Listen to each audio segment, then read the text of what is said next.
बार बार mythology word use करते हैं, जी, जी। लेकिन कई लोग नाराज हो जाते हैं इस शब्द के यूसेज से। तो बताइए आप इतना इंसिस्ट क्यों करते हैं माइथोलॉजी यूज करने पर? देखिए, ये शब्द जो है ये तो 100 साल पुराना शब्द है। ये जो ब्रिटिश लोग हमारे ऊपर राज करते थे तो उन्होंने इस शब्द को बहुत ही गंदा मीनिंग दिया है। और ये जिसको मैं कहता हूँ ये कॉलोनियल मीनिंग है, उस समय का मीनिंग है जहाँ पे मिथ का मतलब है झूठ। 21वीं सदी में इसका अर्थ बहुत अलग है।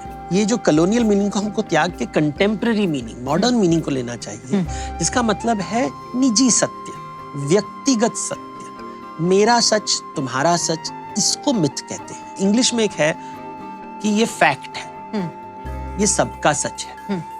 दूसरा है फिक्शन, काव्य कल्पना से आई हुई सबका झूठ है। तो फैक्ट और फिक्शन। तो मिथ को कहाँ पे डालेंगे? हमारे रामायण महाभारत को कहाँ डालेंगे? क्या आप बोल रहे हो फैक्ट है? अभी वैज्ञानिक कहेगा कि नहीं, मैं श्योर नहीं हूँ, प्रमाण नहीं है। और अगर आप उसको बोले कि फैक्ट नहीं है तो क्या फिक्शन है? तो फिर जो विश्वास करते हैं राम के ऊपर बोलेंगे कि आप कैसे हमारे भगवान को फिक्शन बोल सकते हो? तो वो भी भड़क जाते हैं। तो ये दोनों के बीच में एक दूसरा सच होता है जो विश्वास का सच होता है, somebody's truth। पहले जमाने में जब सनातन सत्य होता है, ये कभी राइट रॉन्ग नहीं बोलते थे, सही गलत नहीं कहते थे। वो कहते हैं कि ब्रह्मांड अनंत है, मनुष्य को अनंत का ज्ञान कभी नहीं हो सकता है, क्योंकि हमारी जीवन एक लिमिटेड पीरियड के लिए हम जीते हैं, 100 साल के लिए जीते हैं मैक्सिमम, लेकिन दुनिया तो अनंत काल तक है, अनादि है, अनंत है। तो पूरा ज्ञान किसी को कभी नहीं होता है। तो आपके पास कुछ ज्ञान है, आपके पास कुछ ज्ञान है, सबके पास कुछ कुछ ज्ञान है। आप उस ज्ञान को बटोरते रहो और अपना माइंड को एक्सपैंड करते रहो। तो तुम्हारा सच, इसका सच, सबके सच का दर्शन करो, उसके ऊपर ध्यान करो, ताकि आपका जो मन है वो एक्सपैंड हो जाए। तो मनस और एक्सपेंशन को संस्कृत में ब्रह कहते हैं। तो ब्राह्मण का शब्द है टू एक्सपैंड योर माइंड, ये ओरिजिनल मीनिंग है। ये ग्रीक वर्ड है मिथ, इसका मतलब है कहानी।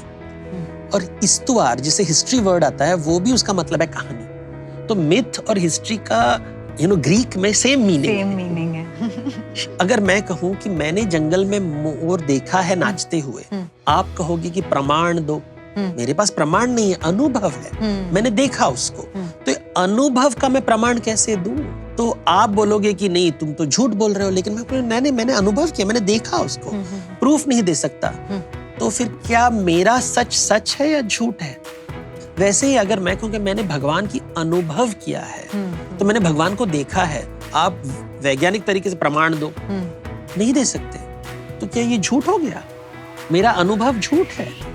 तो राम अनुभव है, श्री कृष्ण अनुभव है। प्रमाण की मुझे इंटरेस्ट भी नहीं है, इनका मैं अनुभव करके तुम्हें कहानी बता रहा हूँ। आप कैसे उसको दर्शन क्या कर रहे हो, किसके ऊपर ध्यान दे रहे हो, इससे आपकी भी मुझे पता चलेगा कि आप कितने सोफिस्टिकेटेड हो। आप हिंसक हो क्या कि नहीं मैं नहीं मानता, या अहिंसा में विश्वास करते हो कि नहीं तुम्हारा सच को भी मैं ग्रहण करता हूँ। देवलोक विद देवदत्त पटनायक सीजन 2 सोमवार से गुरुवार रात 10 बजे